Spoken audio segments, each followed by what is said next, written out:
Greetings and thanks for this opportunity. Introduction.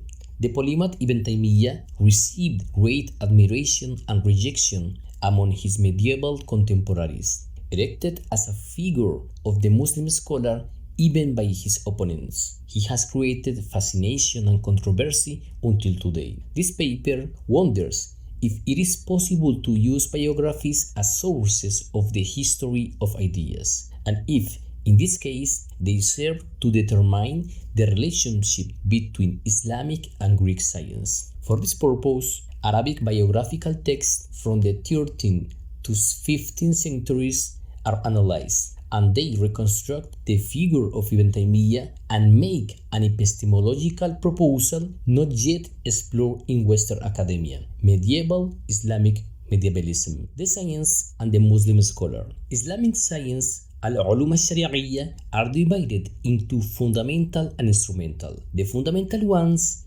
include the science of theology, al-aqidah, Islamic law, al-fiqh, Quranic interpretation, al-tafsir, and the science of prophetic science, al-hadith, while the instrumental science include the fundamental of Islamic law, the norms of Islamic law, and the science of the Arabic language, as well as the multiple science of the Quran, ulum al-Quran, and the science of prophetic science, ulum al-hadith.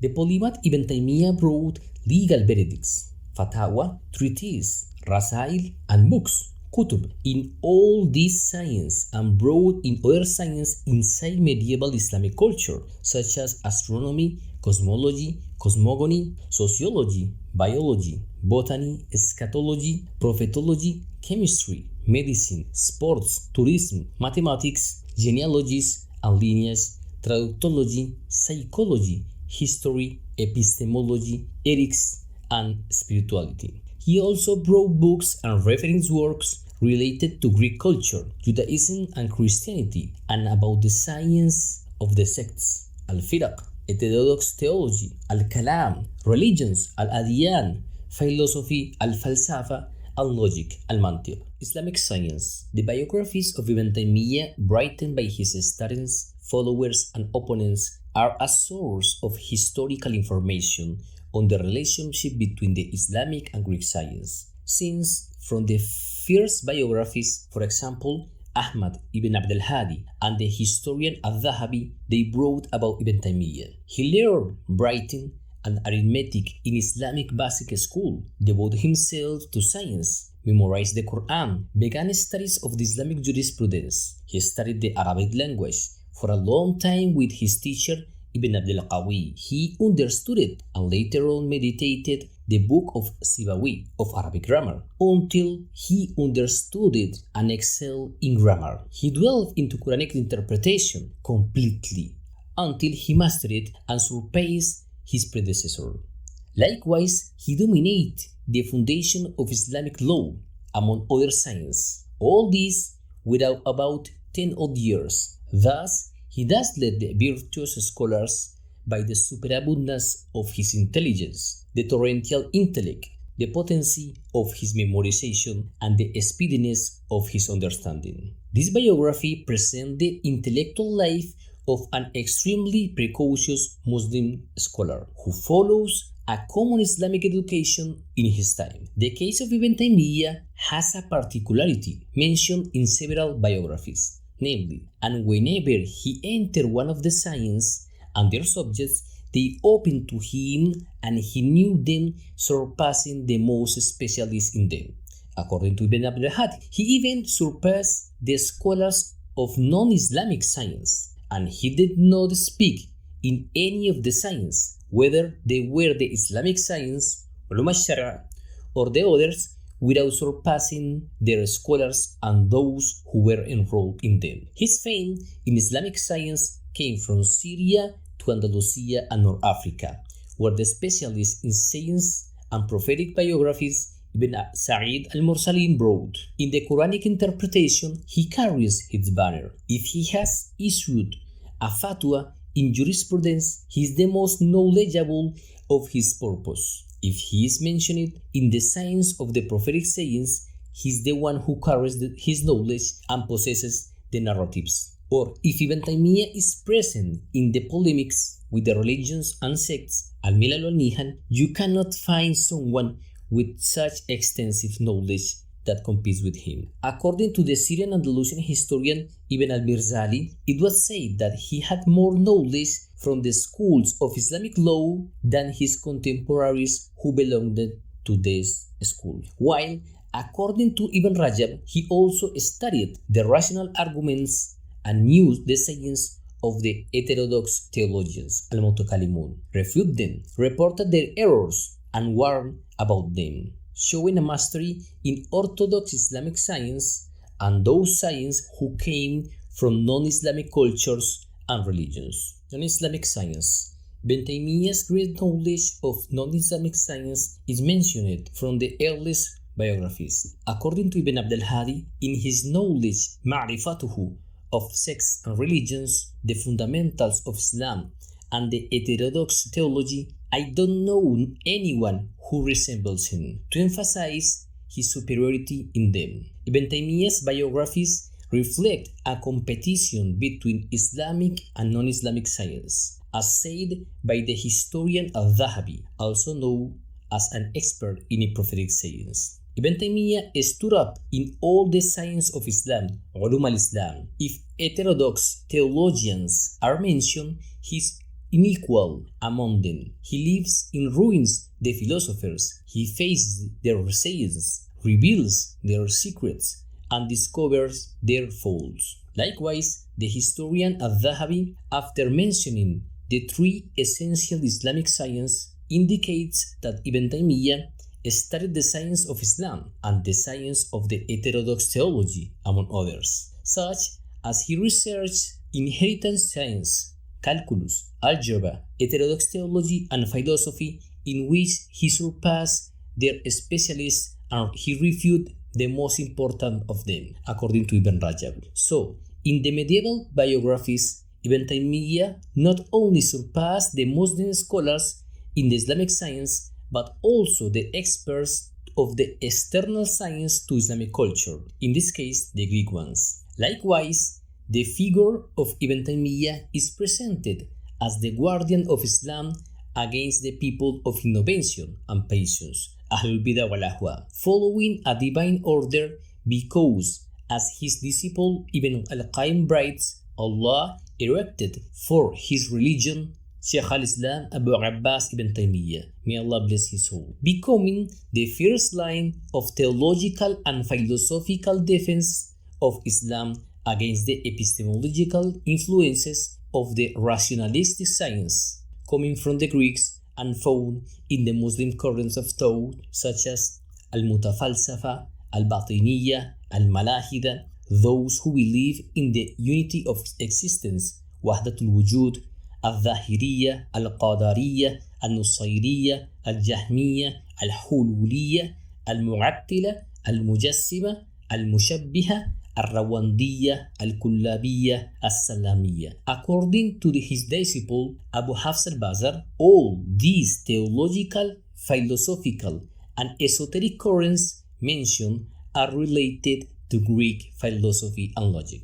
In a long point, Ibn al-Qayyim describes the main books of Ibn Taymīyah. All the first ones cited are refutation works, and only afterwards his most famous works in Islamic science are mentioned. This shows the importance given by his disciples to his refutation literature above the Islamic science, and in fact, today these controversy works with religions, sects, logicians, and philosophers are printed in critical editions and commented in mosques and universities. Because Ibn Taymīyah's debates of 500 years ago still fascinate theologians in their lessons, philosophers in their debates, and regular Muslims in social networks, opening the way for contemporary Islamic medievalism that exceeds in extent and relevance the fascination for any other medieval author in the Muslim world. The figure of the Muslim scholar,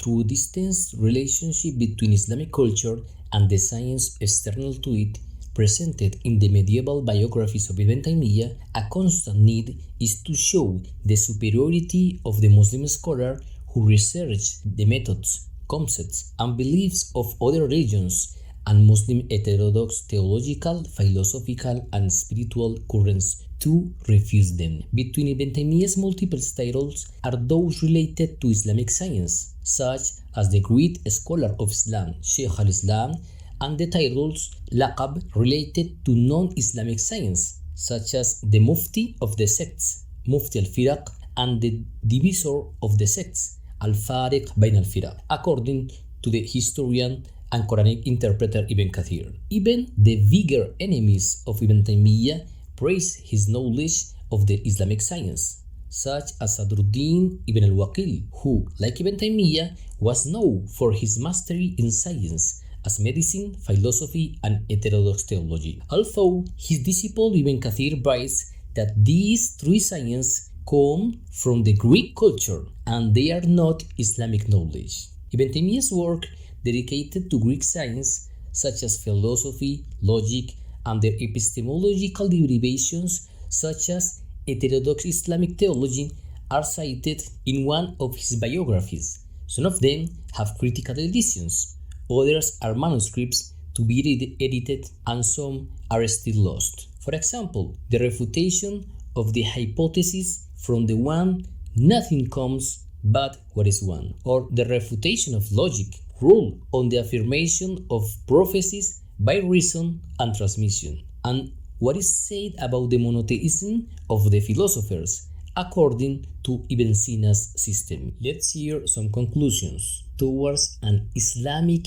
medievalism. The medieval and current reaction to Ibn Taymīyah's thought and work is between two extremes: complete fascination and aggressive rejection.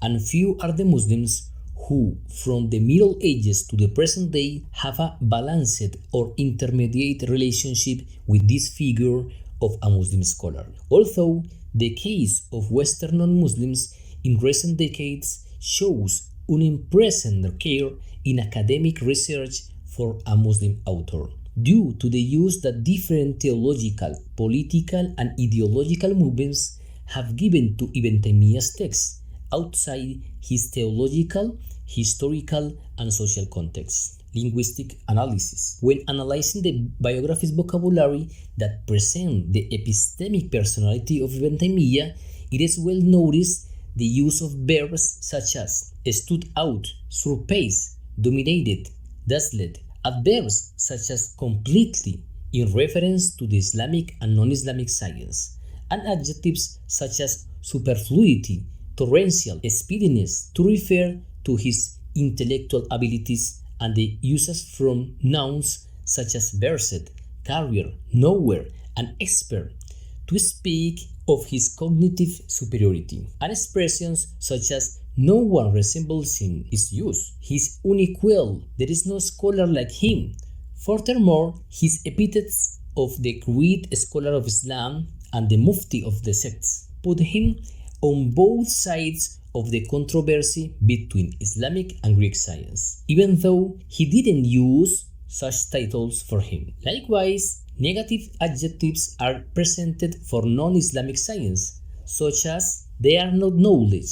They are typical of people of innovation and patience, with knowledge from reasoning and arguments, al-aqliyat, or by ignorance and perdition, because they are nothing more than a supposition, unlike the knowledge by transmission and revelation and aqliyat that Ibn Taymīyah represents. And concerning those who get engaged in non-Islamic science, the biographies mention that Ibn Taymīyah studied them, reported their errors, warned about them, left them in ruins, objected them, revealed their secrets, discovered their defects, showed their falsehood, clarified their cover, and confronted them. Textual analysis. The text analyzed cover about 600 pages in Arabic. If they are translated into English, they will be more than 1,000 pages. There are 66 texts by 42 Muslim scholars from various legal schools, ranging from 1 page in length to 15 pages maximum.